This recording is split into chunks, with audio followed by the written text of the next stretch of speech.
Your grandparents weren't smarter than you. They weren't harder working, they weren't more disciplined with money, they didn't have superior character or stronger values. They were lucky. They were born into a 30-year window of human history when a factory worker could buy a house, raise 4 kids on one income, retire with a pension, and send those kids to college without debt. That window is closing. It may already be closed.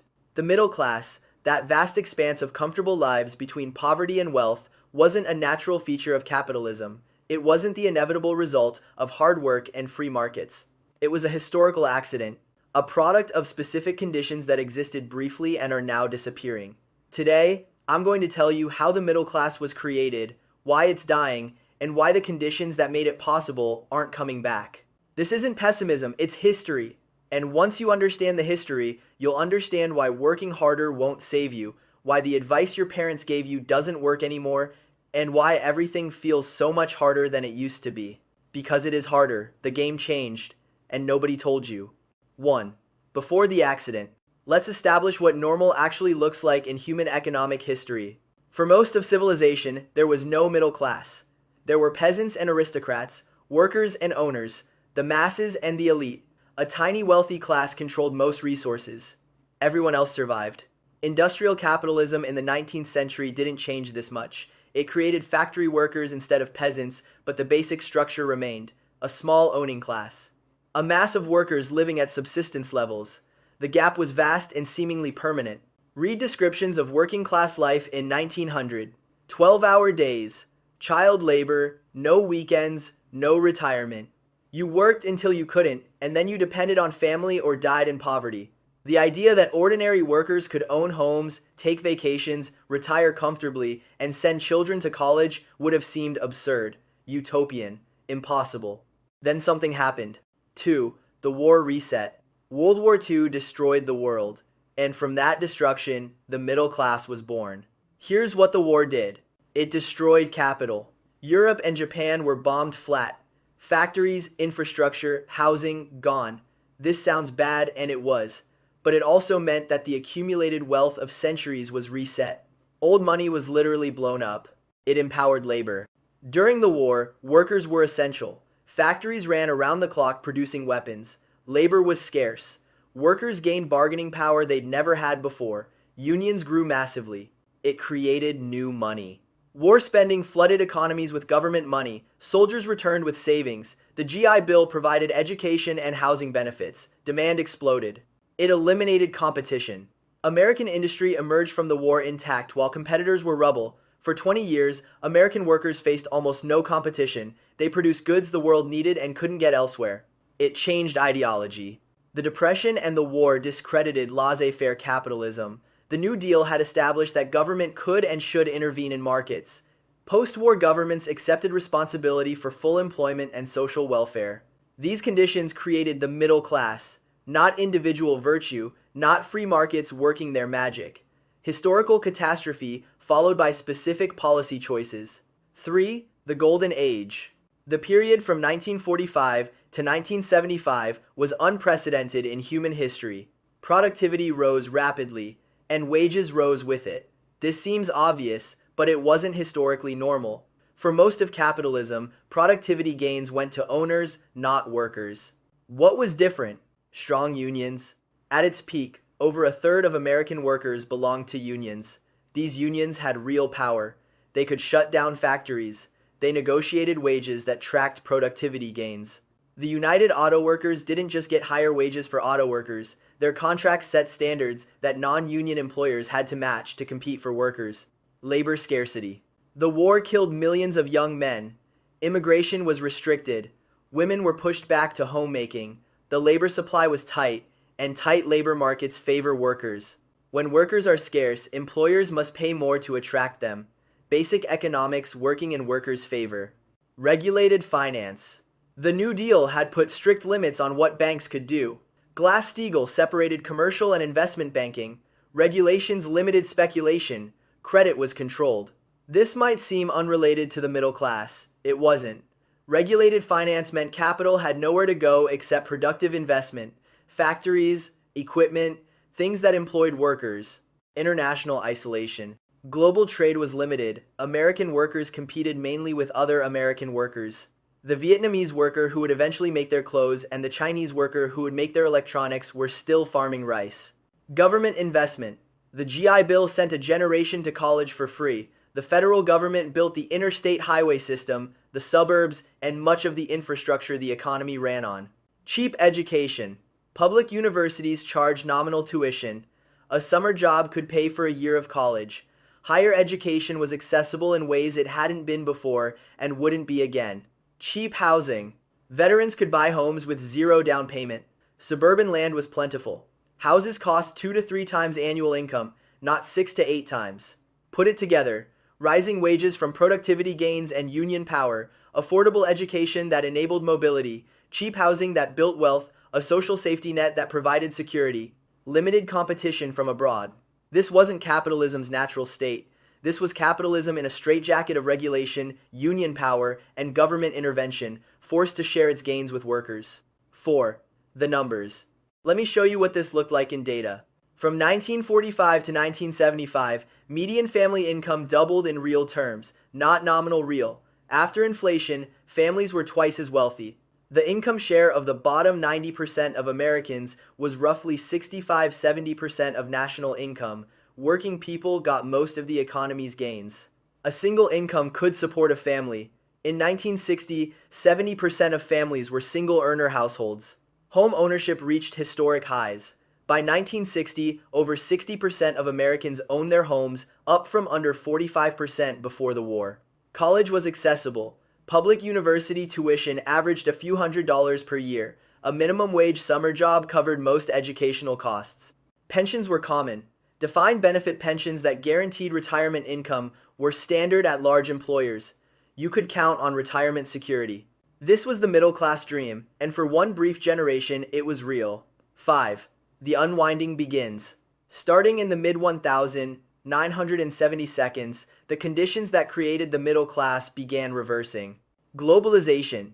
Container shipping made it cheap to move goods across oceans. Developing countries industrialized. Suddenly, American workers competed with workers earning a fraction of their wages. Jobs moved. First textiles, then electronics, then manufacturing broadly. The factories that had provided middle-class wages closed or relocated. Deindustrialization. In 1970, manufacturing was 25% of U.S. employment. Today it's under 10%. Those manufacturing jobs had been the core of the middle-class good wages, union representation, benefits. They were replaced by service jobs. Retail, food service, healthcare support, these jobs pay less and are harder to unionize. Union decline. Union membership fell from over 30% to under 10%. This wasn't natural, it was policy. The Taft-Hartley Act had already restricted unions. Reagan's firing of air traffic controllers signaled that the government would side with employers. Without unions, workers lost bargaining power. Productivity kept rising, but wages didn't. The gains went to shareholders instead. Financial deregulation. Starting in the 1980s, the regulations that had constrained finance were removed. Banks could speculate again. Capital could flow freely across borders. Finance grew from 3% of GDP to over 8%. Wall Street's gains increasingly came from financial engineering rather than productive investment. Tax changes. Top marginal tax rates fell from 70% to under 40%. Capital gains taxes fell. Estate taxes were gutted. The tax system that had compressed inequality reversed course. Education costs. States withdrew funding from public universities. Tuition rose faster than inflation for decades. Student debt exploded from negligible to $1.7 trillion. Housing costs. Home prices rose from 3 times income to 6 times income or more in many markets. Housing transformed from affordable necessity to speculative asset. Each of these changes had defenders. Each could be justified individually. Together, they dismantled the conditions that had created middle-class prosperity. 6. The Great Divergence. Here's the chart that explains everything. From 1945 to 1975, productivity and wages rose together. When workers produced more, they earned more. This relationship seemed natural, inevitable. Then the lines diverged. Productivity kept rising. Wages flatlined. The gap between the two grew year by year. Where did the productivity gains go? To capital. Corporate profits as a share of GDP rose, stock prices rose, the wealth of the top 1% rose. The workers who generated the productivity gains stopped receiving them. The social contract that had defined the middle class was unilaterally broken. This wasn't gradual, it wasn't subtle, it was a regime change. In 1965, a CEO made about 20 times what their average worker made. Today, that ratio is over 300 to 1.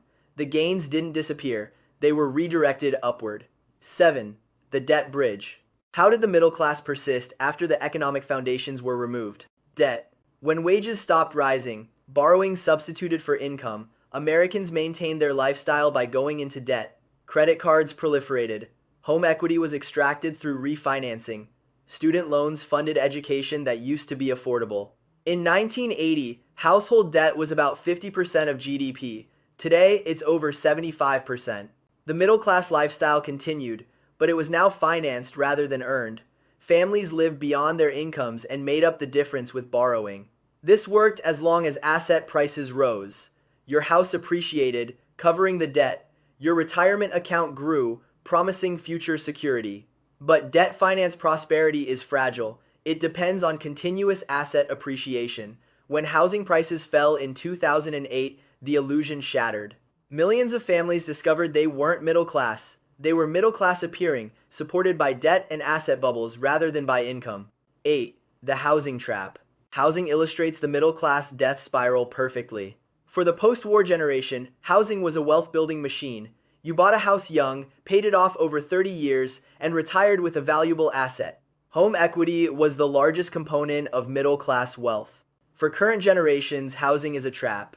Prices have risen faster than incomes for decades. In 1970, the median home cost 2.2 times median household income. Today, it's over 5 times in many markets, over 10 times in expensive cities.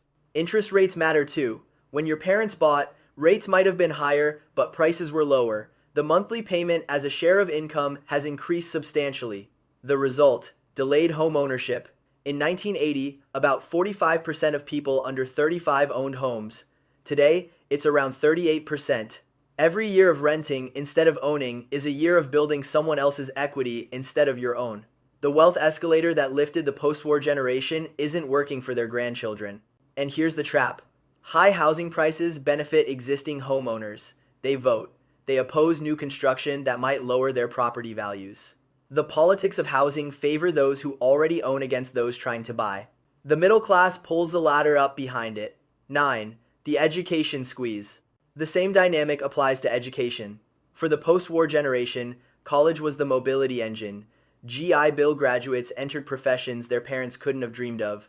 A degree meant a middle-class career. The value of education increased demand. More people went to college. Governments withdrew funding. Universities raised tuition. In 1980, a year at a public university cost about $2,000 in today's dollars. Today, it costs over $10,000 at many state schools and far more at privates. The premium for having a degree still exists. But now it comes with debt. The average graduate carries over $30,000 in student loans. For graduate degrees, the debt can be 6 figures. Young people aren't irresponsible for taking this debt. They were told education was the path to the middle class. They followed the advice. The advice was outdated. Education still helps individuals compete. But when everyone has degrees, the competition just moves to a higher, more expensive level. The barrier to the middle class rises with education costs. 10. Why it's not coming back. Some people believe the middle class can be restored. The right policies, the right leaders, a return to the good old days. I don't think so. Here's why. The global labor market. Globalization isn't reversing. Even with tariffs and reshoring, American workers will never again have the protected labor market of the 1,950 seconds. They compete with billions of workers worldwide. Automation. Machines and AI are eliminating jobs faster than the economy creates them. Not just manufacturing service jobs, white-collar jobs, professional jobs. The work that supported the middle class is disappearing. Capital mobility. Money moves instantly across borders. Companies and wealthy individuals can relocate to minimize taxes. The leverage that governments once had to redistribute is weakened. Union power. Unions aren't coming back in their old form. The legal framework is hostile. The economy has shifted to sectors that are hard to organize. Gig work and contractor relationships evade traditional labor organizing. Housing supply. Building enough housing to make it affordable again faces political opposition from existing homeowners, and if prices fell dramatically, it would destroy the wealth of the current middle class. Demographic structure. The post-war period had unusually favorable demographics, lots of young workers, few retirees. Today, aging populations mean more dependence, higher healthcare costs, and less dynamism. Political economy. The wealthy have more political influence than ever. The policies needed to rebuild the middle class, higher taxes, stronger unions, regulated finance face opposition from those who benefit from the current arrangement. Each factor reinforcing the others. The structural conditions that created the middle class existed briefly and aren't returning. 11. What comes next? If the middle class was an accident, what's the natural state we're reverting to? Look at history. Look at other countries. The pattern is clear. A small wealthy class, a larger struggling class, a gap between them that feels permanent. Not poverty, for most modern economies are rich enough to prevent that, but precarity, instability, a constant sense that you're one setback away from falling behind. Good jobs exist, but not enough of them. Higher education is necessary but not sufficient. Hard work helps, but doesn't guarantee anything. This is already the reality for younger generations. They know the rules changed, they're not bitter about it, they never experienced the old system. They're just trying to navigate a world that's harder than the one their parents described. Some will succeed. Individual mobility still exists, but the broad middle, that vast comfortable class where most people could land with modest effort, that's shrinking. The future has more people at the bottom, more people at the top, and less in the middle. 12. The honest conversation. We need to stop lying to young people. The advice that worked for previous generations, get a degree, work hard, buy a house, is no longer a reliable path to middle-class security. Following that advice might work. It might leave you with debt and disappointment. We need to stop blaming individuals.